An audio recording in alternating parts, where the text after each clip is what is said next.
What's going on, everybody?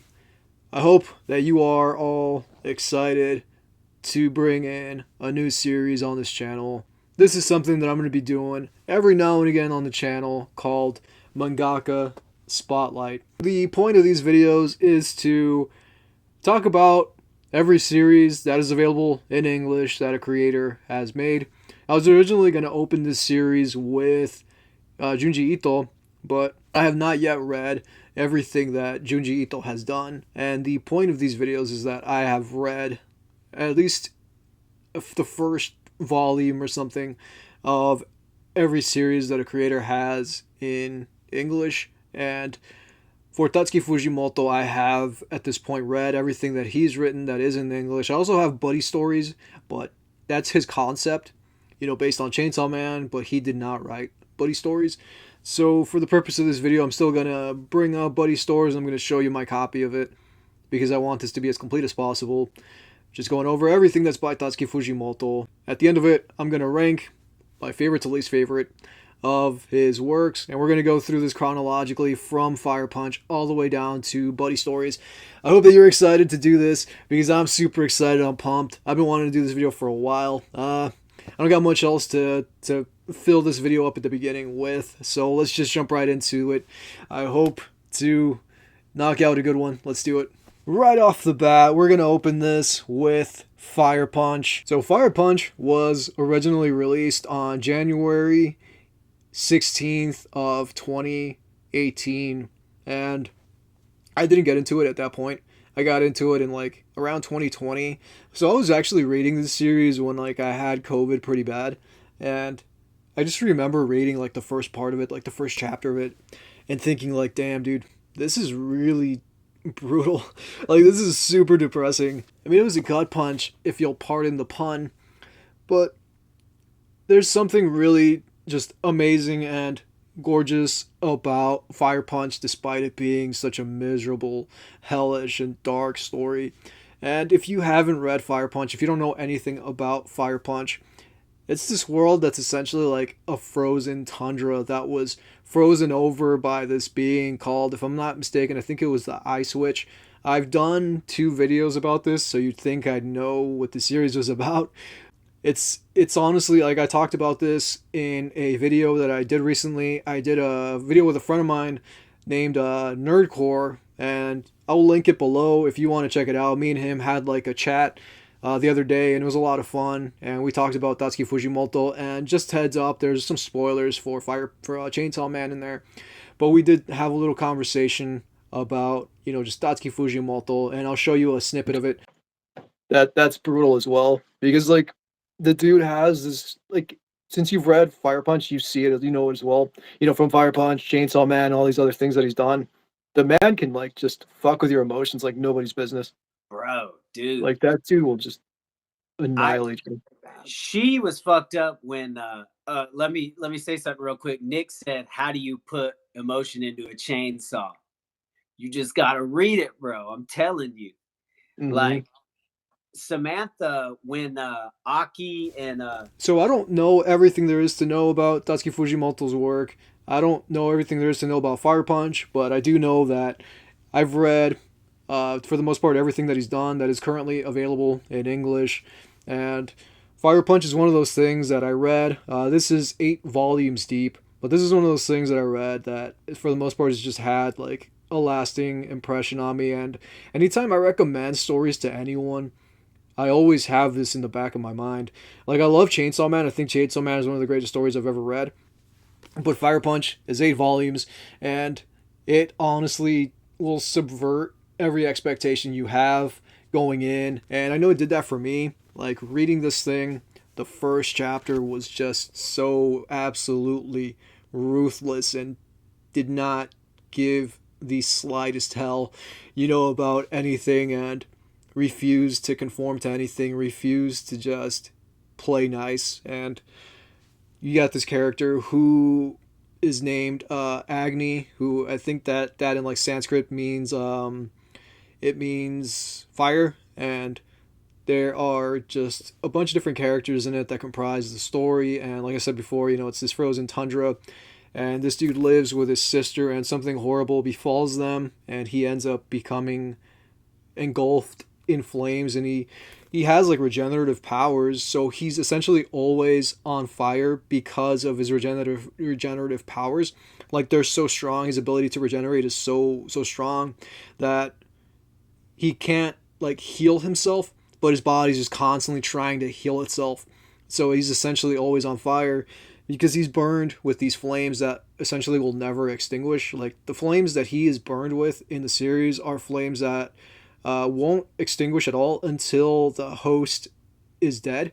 He is perpetually burning and in just like miserable pain, but he ends up being able to tolerate the flames eventually, and essentially uses them as his guiding light of vengeance and hatred. And it's such a good story. I don't want to say too much about it, like I said, if you haven't read it, because I do want you to read these things. And this isn't a video where I'm going to go like start telling you how everything ends or anything. This is just to give you an idea of the stories and of the characters within the story. And this had some really interesting and fun characters, and there's one character in this that I feel like is a template for and yeah, like a template, a mouthpiece or whatever for Tatsuki Fujimoto's just absolute obsession with Yeah, cinema. dude. Fire Punch, bro. This was fucking damn, dog. I think if people think Chainsaw Man is kind of like bad, they probably wouldn't want to read Fire Punch. Yeah, Fire Punch is insane. Yeah, that shit Like tripped me out, dude. what I love about Fire Punch though is like because of the fact that Tatsuki Fujimoto is such an avid film goer, like such an avid like he loves film so much. Yeah, Like he's such a cinephile. Like you'll see it the way that he layers his pages. yeah, It's like a storyboards for a film. right. Like the dude is such a cinephile. If he can, he will find a way to fit cinema or film or whatever into everything he's done. Like you'll find it in Chainsaw Man. There's a scene in Chainsaw Man where they go to the movies. In this, in Fire Punch, there's a scene where there's like a movie theater. I think Look Back might have it as well. Goodbye Eri does. And there's just so much, of his work where there's at some point in time, there's characters sitting in a cinema. And like my friend who I talked about before, Nerdcore, had mentioned that Tatsuki Fujimoto reminded him of early Quentin Tarantino, and I wouldn't stand against that. I think that is a good call that he made, and I think that is pretty fair. And this is 8 volumes, like I said. These are nice, tall volumes. I recommend the hell out of this story, and there should be panels that'll be, appearing here or there on either side of the screen to show you what's going on in the story, how the characters look, and just the situations that our leads get into. And like I said, it's just such a beautiful story. It's so dark, and the subject matter is pretty brutal. I don't want to say too much about it because it's so easy to spoil this. Like all I really want to say is, it's this future where it's a frozen tundra and these people are trying to survive.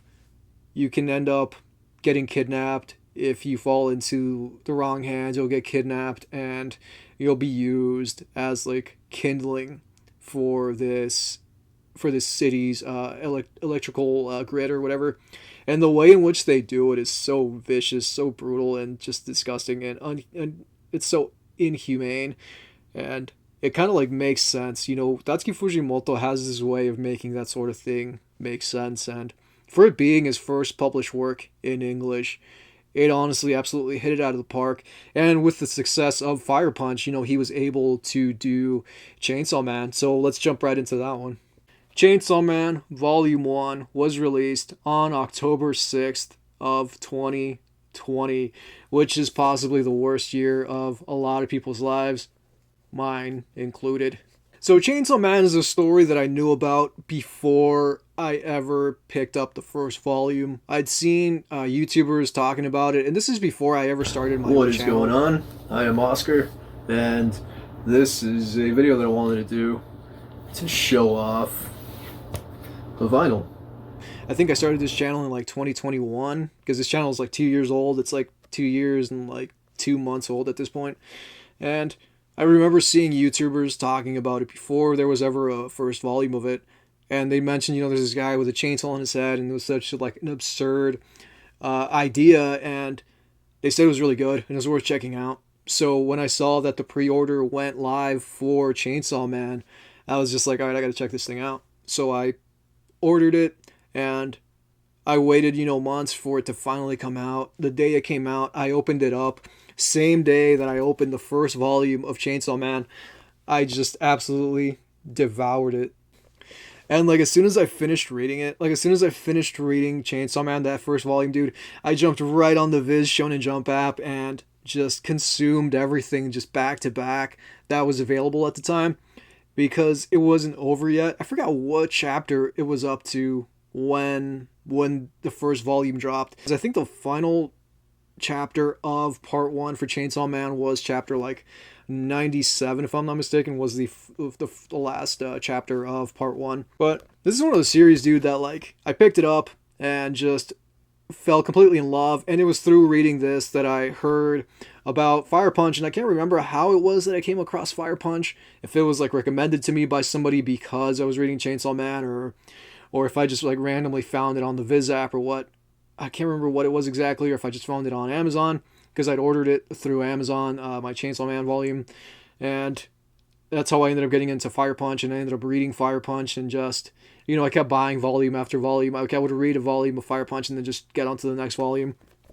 And these, by the time, volume 2 of this had come out, like I was already, like way into the manga, so I never even read these physicals beyond volume 1. I haven't read any of the physicals because I ended up reading it on the Viz app, and now I just collect them because I like having them in my collection in case I ever want to, go through it physically, because I did go through it digitally first. And I'm also just buying them because I want to show my support for something that has meant the absolute world to me. I know a lot of people won't want to check it out because they're going to be like, wow, it's like really absurd.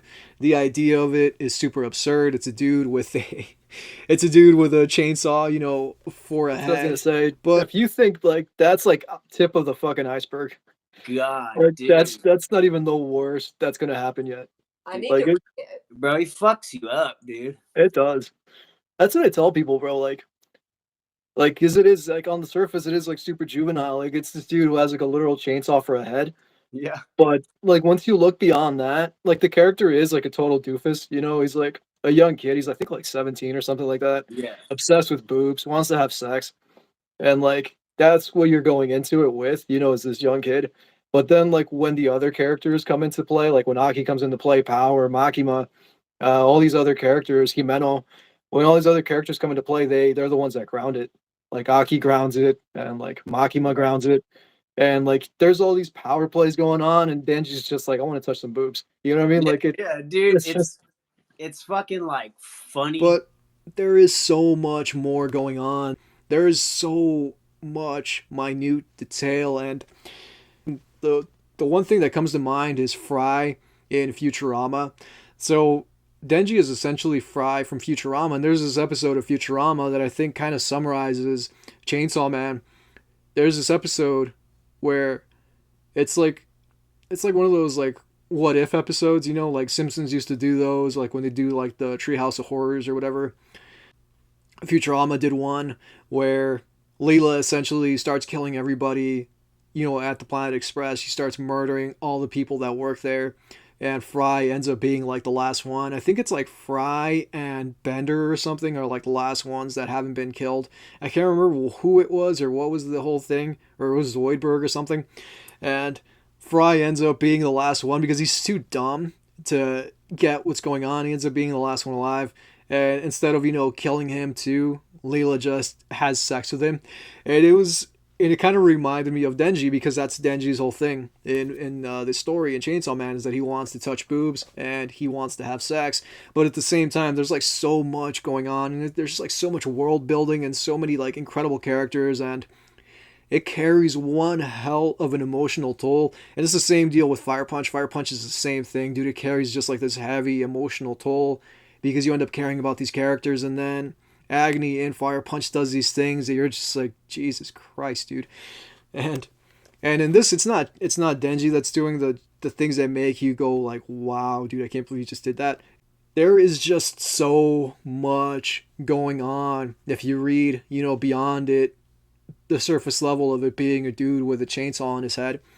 And, like our entry point is, Denji, that dude right there, him and his devil dog named Bochita, and they kill devils together. I won't go too much into how they come together, just in case you haven't read it and maybe you want to check it out.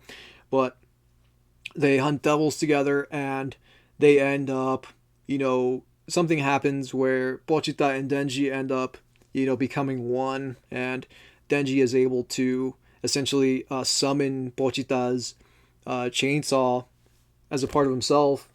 I thought they were I thought that was here, but he's got like a ripcord like right here in his chest that when he pulls, he becomes Chainsaw Man.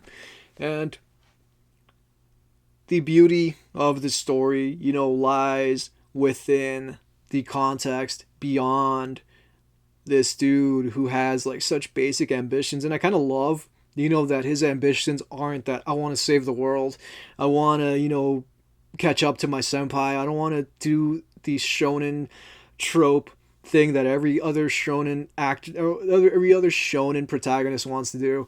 This dude doesn't have those ambitions. He just wants to touch boobs. That's his only ambition, is that he wants to touch boobs and he wants to have sex.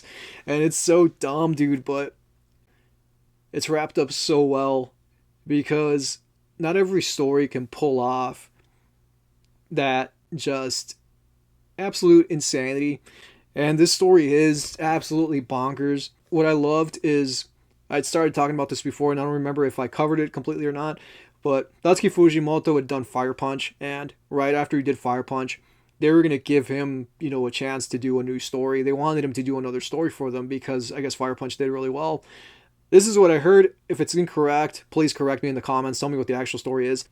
But from what I heard is, when he did Fire Punch, it did so well that whoever it was, Shueisha, whoever it is that, or Viz, whoever, or Shonen Jump, whatever it is, in Japan, they liked what he was doing so much that they wanted him to do another story for them for Shonen Jump. And he told them that if he did a story, it was going to be whatever he wanted to do, and they, like, I guess they couldn't have any input and say, like, no, you can't do that. And they said, okay, yeah, we'll go through with that. And what was born of that is Chainsaw Man. And yeah, I mean, it is, if you look at it at surface level, if you just see that right there, you're gonna be like, no, I'm never gonna read that because it looks stupid. But I promise you, if you get into this is one hell of an emotional roller coaster ride. The characters are fun, and then you get to watch horrible things happen that make you want to shed tears. But it's 11 volumes right now. Volume 12 is dropping, I think, in October. So with that, that's going to start what is essentially part 2 of Chainsaw Man. And I will read all of this. I've done, I think, like 2 or 3 Chainsaw Man videos at this point. I think I did 2 reaction videos. I did a why you should read Chainsaw Man video an eternity ago. I think maybe 2 years ago at this point. If you can do me one favor, and it's if you've never read Chainsaw Man, just jump on the Shonen Jump Fizz app and read like the first few chapters.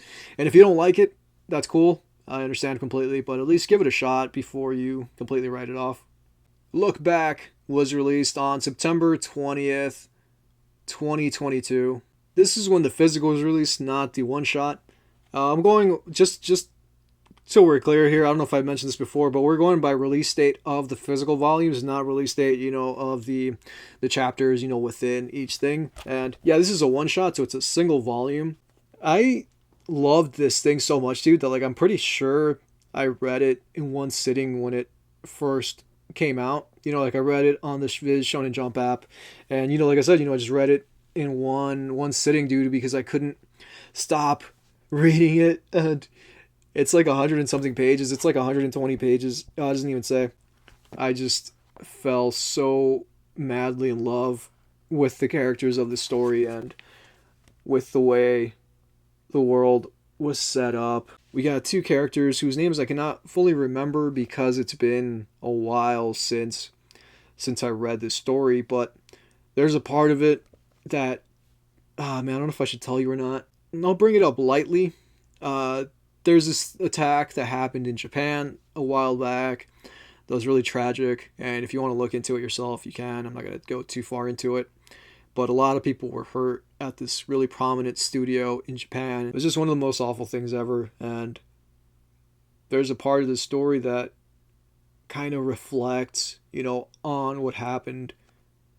And I feel like it does it tastefully because it doesn't make fun of it in any way, and I feel like it's Tatsuki Fujimoto's way of paying homage to the lives that were lost on that day. It's so just pointless and unnecessary to hurt other people, to cause violence in other people's lives, and to essentially disrupt, harmony and be just miserable pieces of garbage. And Look Back is such a beautiful story, dude. So well written. And it captures being a kid, being young, wanting to do something with your life, being ambitious. And just looking at this cover here, I feel like that tells you everything you need to know, because in a sense you're looking back at where you started and where you end up and where these characters end up. And it's so difficult to talk about because I really don't want to ruin your experience with this, because it's a one shot. It's not a full series. It's not 11 volumes like Chainsaw Man. Like Chainsaw Man is. It's not 8 volumes like Fire Punch is. This is a one shot, and it's so difficult to talk about without spoiling it. And I don't want to go too far into doing that sort of thing, but there are elements in Look Back that I feel like for a lot of people, like if you were ever creative in your life, if you ever did anything that was outside of just going to school and then going home and watching TV, like if you ever drew, if you ever wrote poetry, if you ever made music, if you ever did anything creative, I feel like Look Back will resonate with you the way it resonated with me, because I am a writer. I write books. I've published novels. I've published short stories. I've published poetry collections, and it's one of those things where you just feel this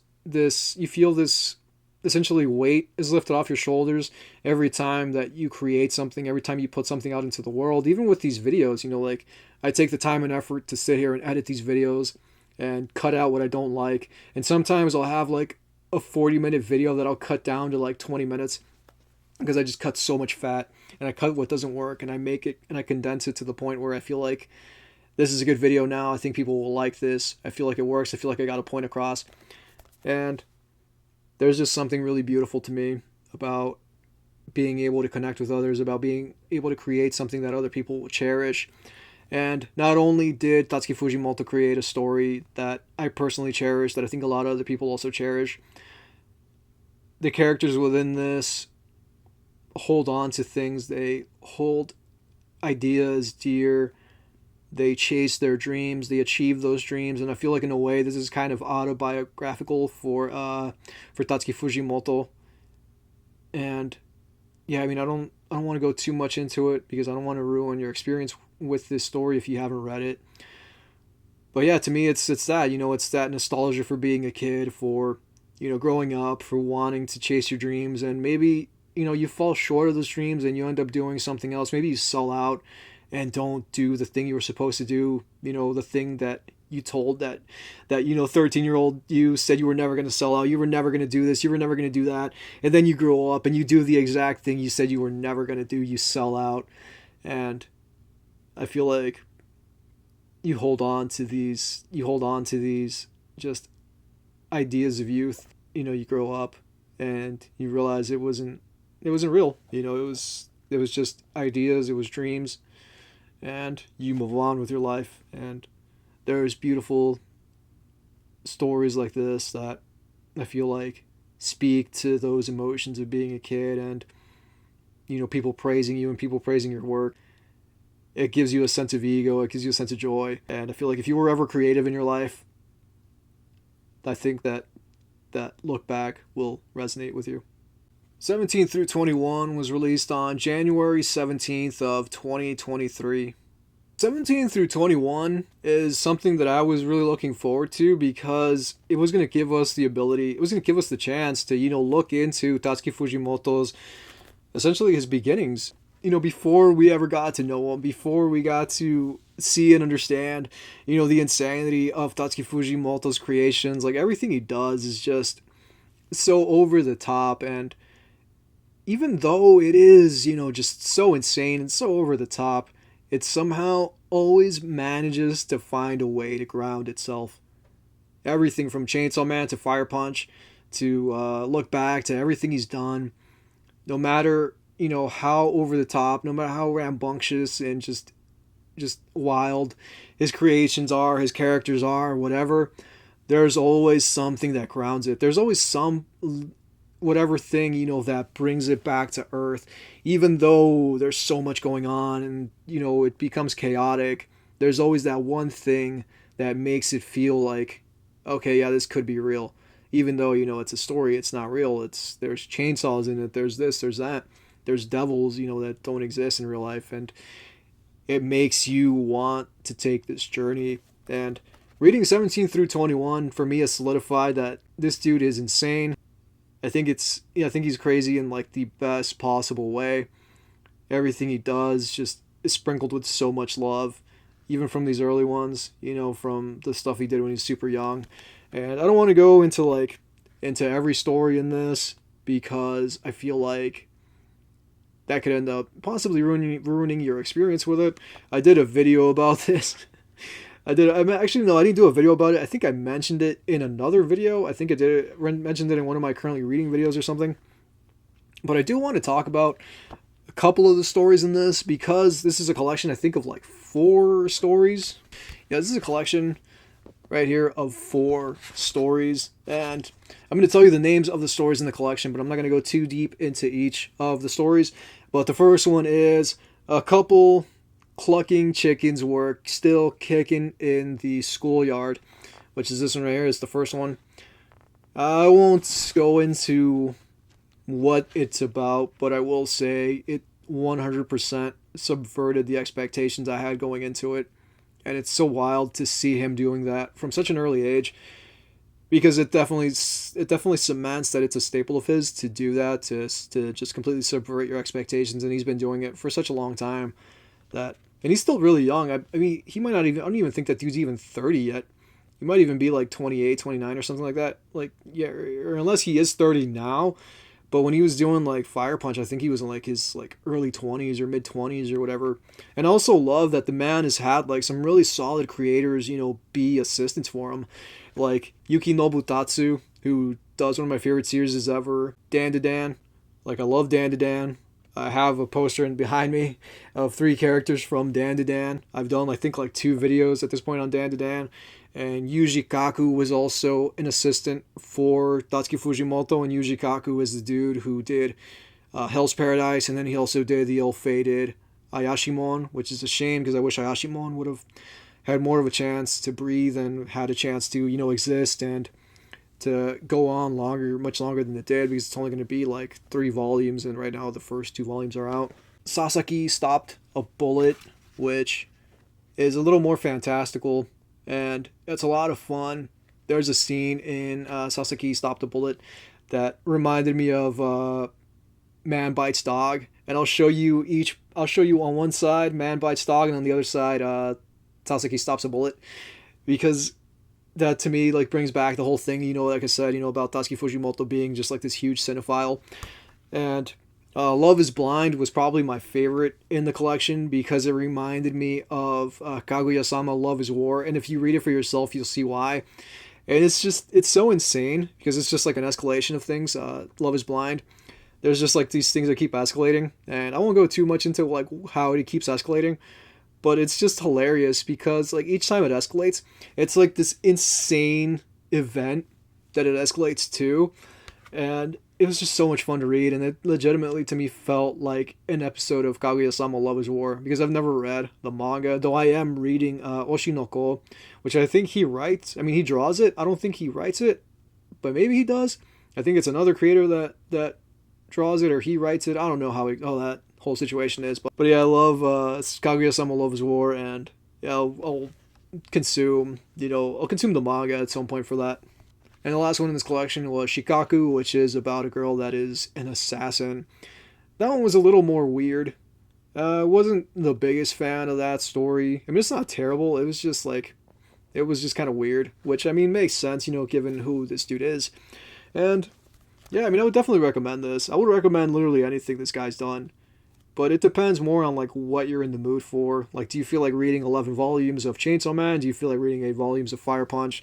Do you want to read something shorter, like the short stories, like the collections? Like the I guess one shots. Why not in 17 through 21? And let's move on to 22 through 26. 22 through 26 was released on April 18th of 2023. This one I wanted to say is a little bit more mature. This is like right before he did Fire Punch, I think, because I'm pretty sure he did Fire Punch when he was like 26. If I'm not mistaken, I think that's how old he was when he did Fire Punch. Around there, he's around one of those ages, because like I really haven't kept up, with what age he was when he did each thing, but I think he was like 25, 26 when he did Fire Punch. And same deal with this. I'll kind of like I'll tell you, a little bit about each story within this collection, because since this isn't, like one series, it's just like a bunch of different series, and this is also 4 stories. The first one up is Mermaid Rhapsody. I won't go too much into it, obviously, because I don't want to spoil your experience with this, but Mermaid Rhapsody is basically about a kid who plays this underwater piano, and this mermaid comes and watches him play the piano, and there's a lot more that goes on beyond that. It's like an underwater love story, almost like a Little Mermaid or whatever. I liked it. I thought it was pretty good. Alright, this one's like wacky. This one's just wacky. This is Woke Up as a Girl Syndrome. This feels like Tatsuki Fujimoto just having fun. I won't go too much into it either, but basically, like, there's a supposed syndrome that exists that you wake up one day and you're a girl, and this happens to this dude. He just one day wakes up and he's a girl. And it's so random. That's literally the premise of the story, but I won't go into what happens within it. But it makes sense, given the sorts of stuff this dude likes to write about. And it kind of reminds me a little bit of like Shuzo Oshimi, because there's a lot of like sexual identity, in Shuzo Oshimi's work. Like, he does a lot of stories like that and incorporates that into his stories. Like, one of my favorite, possibly my favorite Shuzo Oshimi story, Welcome Back, Alice, kind of has like a similar situation that goes on, but it's not like this where it's just over the top and played up for laughs or whatever. And I don't think it's transphobic in any way. I think it's just a random story he did that was some idea that popped into his head, because I don't think this dude has biases like that. I think he's just crazy, man. And he just does random things that he thinks are funny. Like, that's all I think that is. Last one on this is Sisters, which is the prelude to Look Back.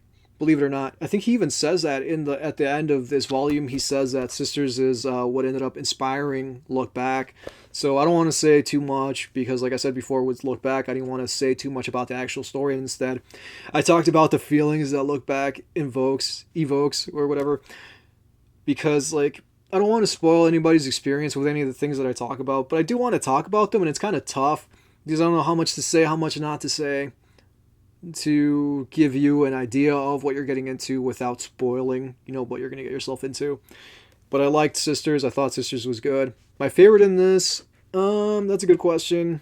Oh, I missed Nayuta of the Prophecy, and Nayuta is a character like design that gets essentially reused in Chainsaw Man, and I'm not going to say where or how, but even the Prophecy part of that gets recycled in Chainsaw Man. And if I had to say, my favorite would probably be Mermaid Rhapsody. That one was really good. There's art in there that was really beautiful, and it felt like his most not crazy story.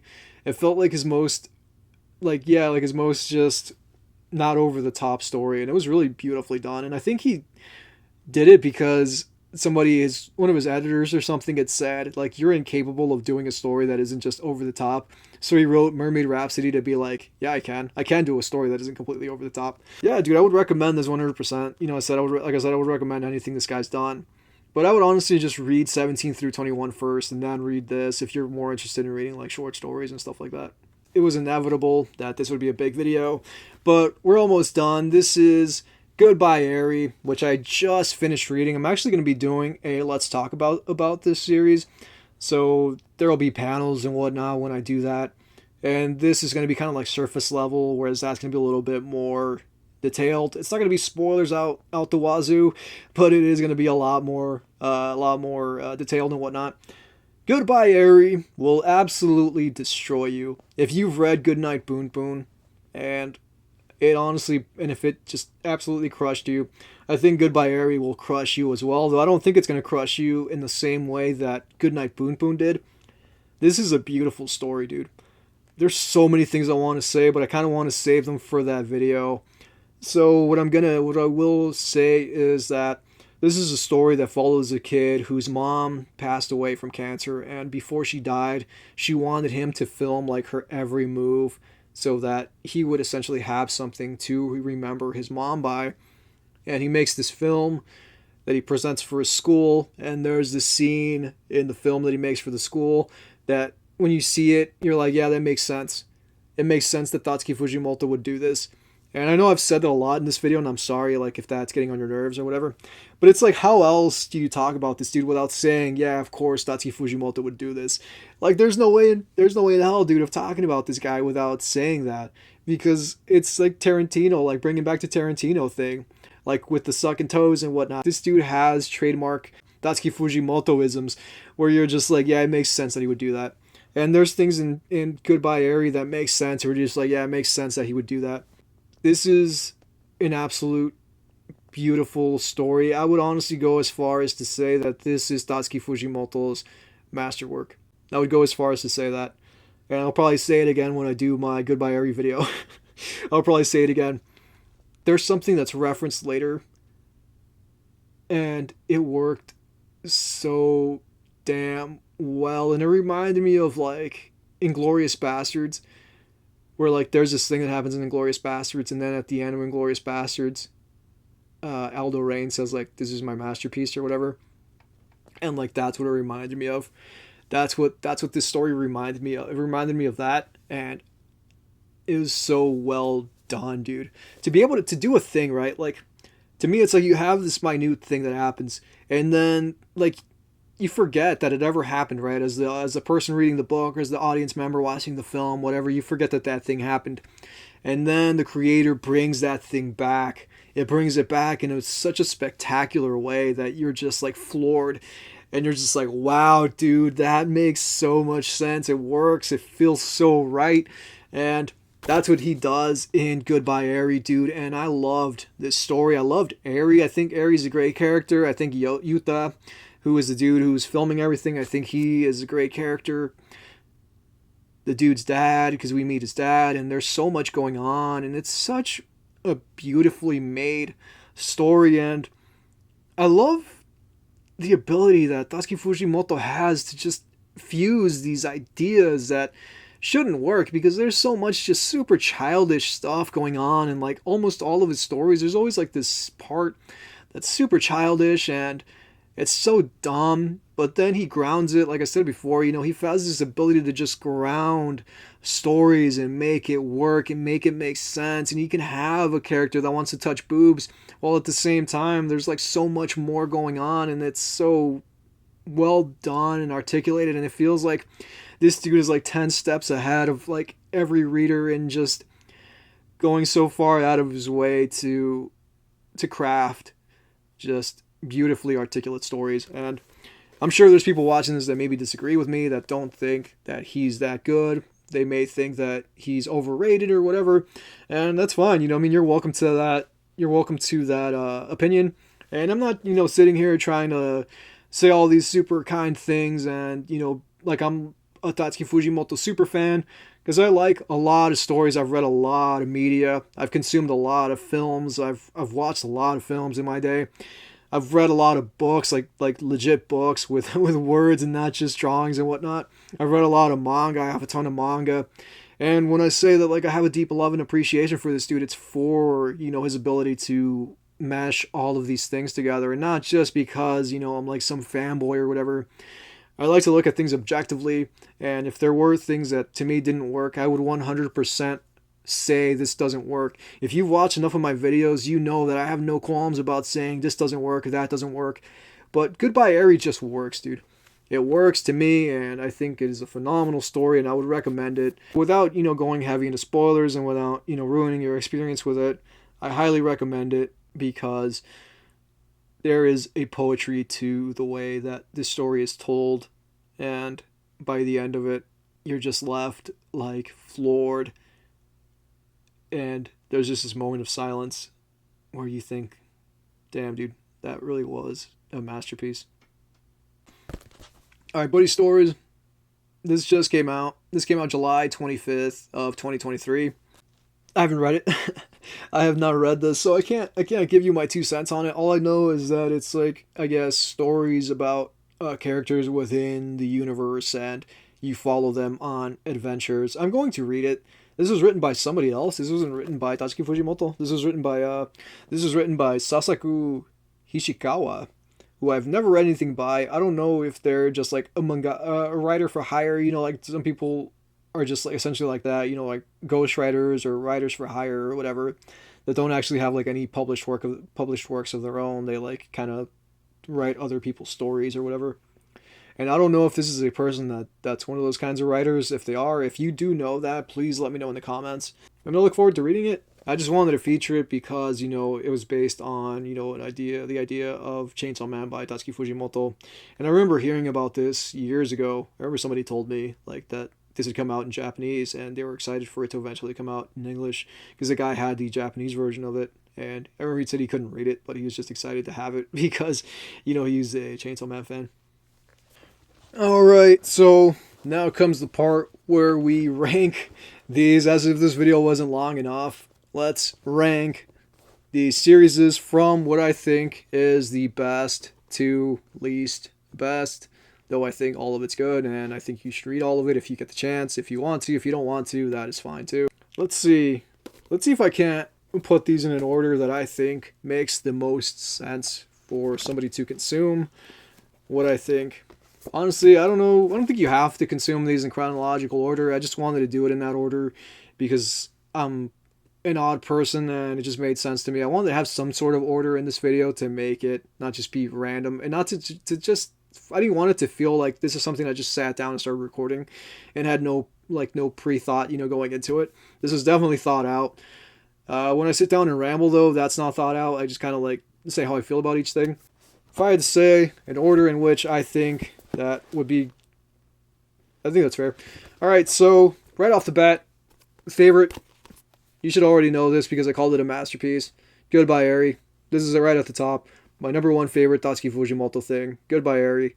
Like 200 pages, I think, or something like that. Well worth your time. I will read it again and again because I fell so in love with Eri and with Yuta, and the twists and turns of the story were just absolutely gorgeous. And then after Goodbye Eri is Chainsaw Man. This is essentially the GOAT.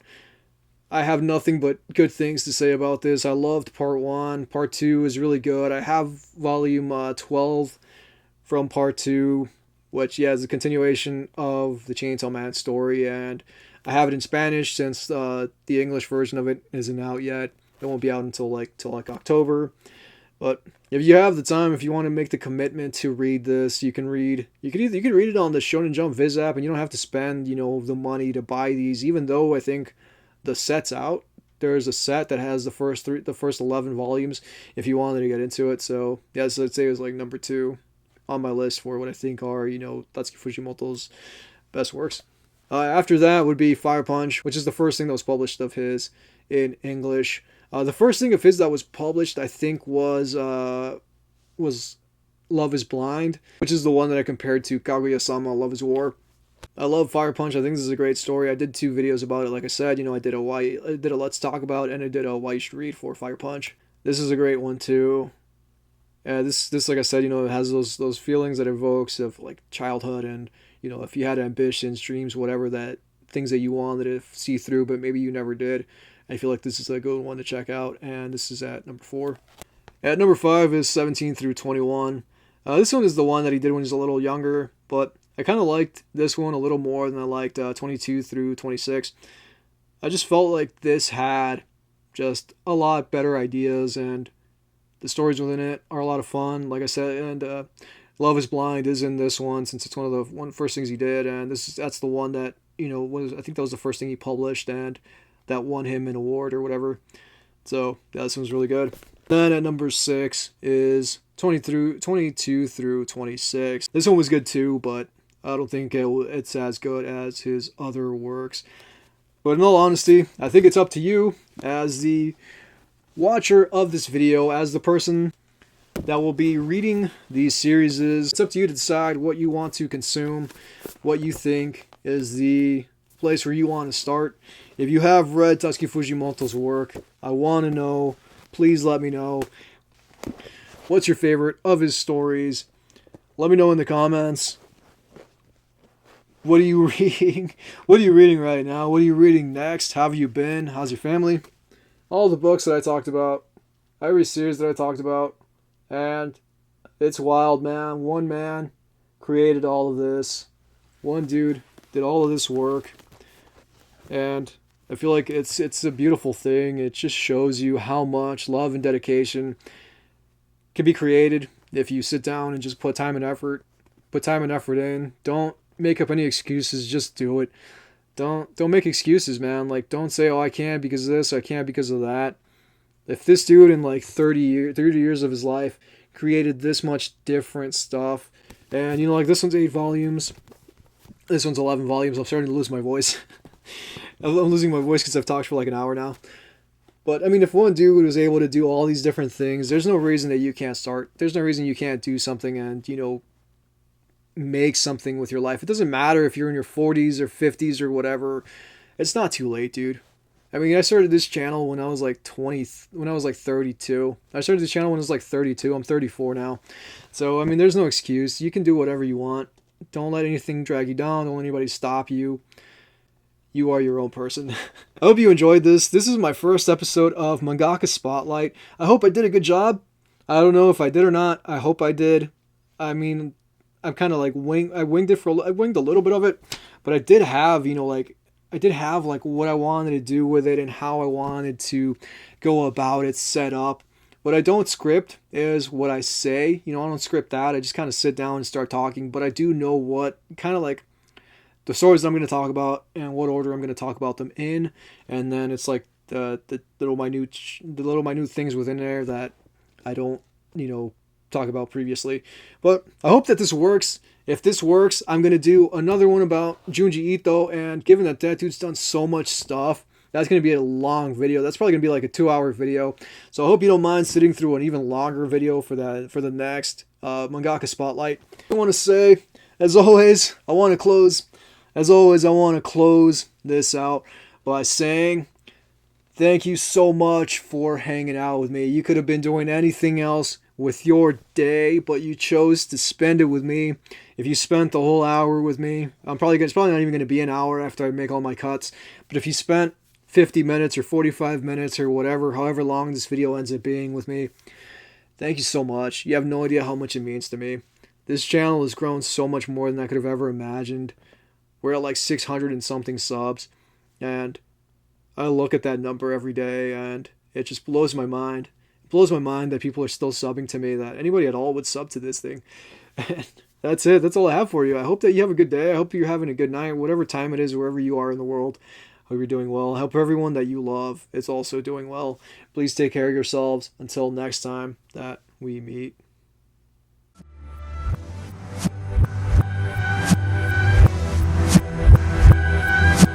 Beat By the hands of God, I stand as a wrench between your wheeling cog. Fastening my belt, bracing myself to withstand against all odds. Himself shadow runners, battle ready, murder dogs. Rip the skin off your horses, triumph and smash the sorceress. Lethal forces, the failure of your ambitions is more painful than divorces. Smash its own piece on the doorway, when the door hits, that's it. Call it quits, zipped up in plastic, cremated, melted like elastic. Dreams don't mean shit, in this life they don't exist.